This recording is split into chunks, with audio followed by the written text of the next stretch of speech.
জিরা এগুলো ধুয়েছি, এবার রোদ্রে দিতে যাবো, ছাদে যাবো। সানসেটে দিলেও হয়, তবে সানসেটে ওই ছেলেরা দুষ্টুমি করে ফেলে ফেলে দেবে, তো তাই ছাদে দিয়ে আসলে নিশ্চিন্তে থাকা যায়। চলো তাহলে তোমরা আমার সঙ্গে ছাদে চলো।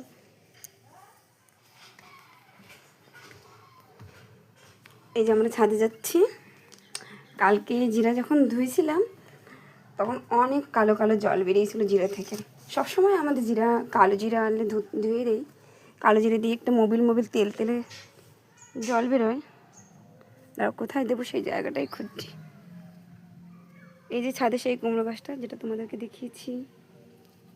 এই যে আমার শাশুড়ি ডাল দিয়েছে, এগুলো আমাদের কিনে নিয়ে এসছে বড়ি করার জন্য। এই যে এখানে ছাদে জিরে দিয়ে যাব। এগুলো মাঝে মধ্যে একবার এসে নাড়া দিলেও হবে, যেহেতু আজকাল শীতকাল, রোদের তেজ কম হয়।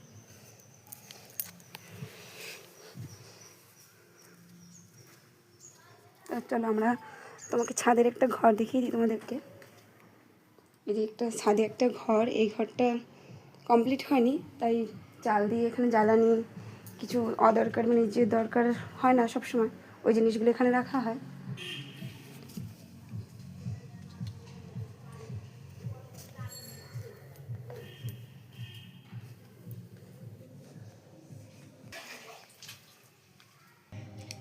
জিরে তো রোদে দিয়ে এসেছি, এরপর নেক্সট ভিডিওতে তোমাদের সঙ্গে আমার দেখা হবে।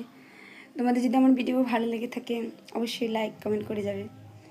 তোমাদের কমেন্ট করে আমরা উৎসাহ পাই যে আমরা আরও ভিডিও করব, আরও ভালো ভালো ভিডিও করার চেষ্টা করব। নতুনদের অবশ্যই কমেন্ট করতে হয়, কারণ তাহলে তারা উৎসাহ পায় যে না ভিডিওটা করি, এভাবে করলে সবাই ভালো মন্দ বলছে। অবশ্যই ভালো মন্দ বলার তোমাদের সবার অধিকার আছে অবশ্যই। তাহলে এখানেই ভিডিওটা শেষ করলাম।